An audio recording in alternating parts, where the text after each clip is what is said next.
Hello everyone and welcome back to episode 2 of the Cardboard Engine Shed. Now today I am going to be showing you something a little bit different. This is sort of a model showcase in a way, but this is for this new engine that I built, which is a cardboard 2.5 inch gauge LNER B1. Now if you could tell me your opinions on this engine in the comments, because I'd love to hear feedback on your opinions, because it always really helps, because then I can maybe change the way I do things according to what people think.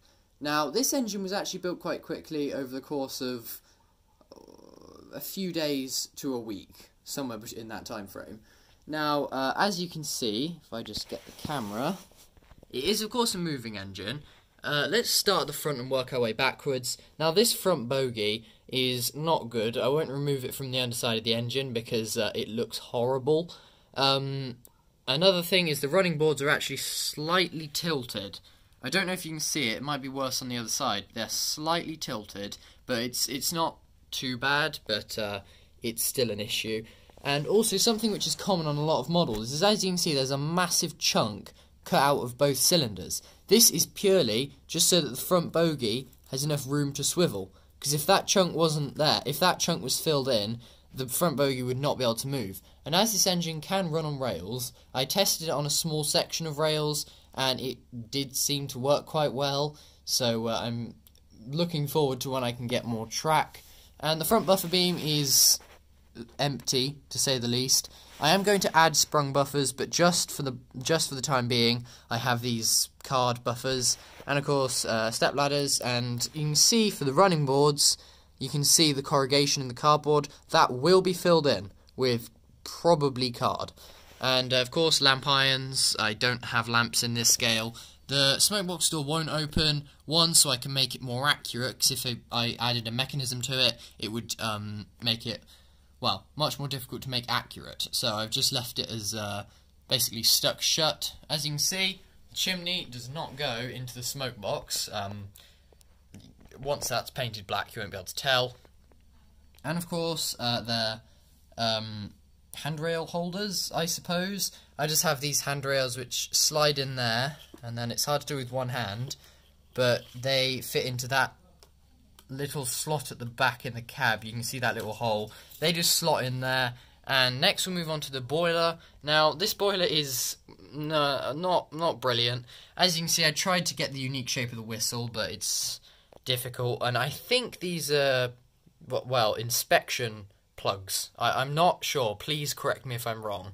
And then of course the running boards are a bit bland, not very interesting, nothing much to see. Of course I think these are mechanical lubricators. There's a couple more that I need to add, and oiling boxes. Nothing much. This of course is, I think, the reversing lever. Now this is not attached to the running board, and I'll get to that now actually. And because painting cardboard locomotives is very laborious and difficult, so none of this is actually attached. So that's where the handrails are removable. The smoke box is, well, removable, and as you can see there's this little tab just there which slots into the just the running boards at the front, stops it from sliding off. And then next is the cab. It's difficult to do it one-handed, and I don't think I'll be able to. But as you can see, the cab, if I just wiggle it loose, along with the reversing lever, does come off. As you can see, it's got the seats, and that's probably one of my best cabs that I've ever made. And then as you can see, just the engine with the boiler on the frames. And then if we just roll it forward, then as you can see, there is a whole cab detail. That is not complete, and it's not accurate either. But yeah, the engine does have a lot of faults, and also some of the proportions are a bit off, but it looks alright. And then the boiler simply just slides off, so that will make it so much easier to paint. As you can see, the footplate is horrible. There's not really any other way to describe it. As you can see, a lot of glue marks, and because of course it's made in sections because of the frames, it's not, you can see there's cracks in the floor. And the wheel arches don't line up with the running boards, but that's mainly because of the driving wheels, and they're just annoying to make wheel arches. But yeah, these arches are a bit too wide and not entirely accurate. Next we'll move on to the axle boxes. As you can see, they're literally just squares cut into the frames, But as you can see, with the straws as the axles, with kebab sticks running through them, it's actually quite a good system. And of course, partial suspension, I suppose you can call it.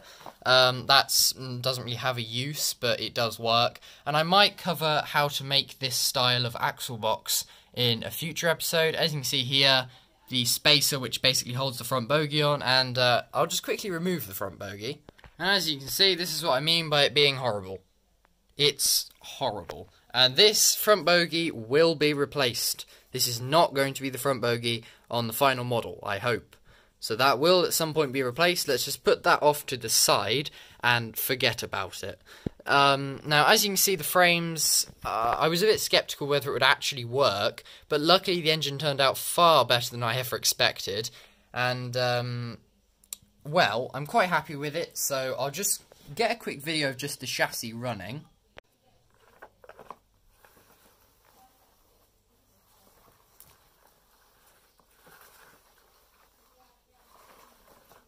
I hope you all enjoyed this video, and again, if you could please leave your opinions on this engine in the comments. And I know I did make a community post about it, but of course this video goes into great detail about the model, so if there's anything you'd like to say, then please do tell me in the comments. And other than that, I hope you enjoyed, and thanks for watching.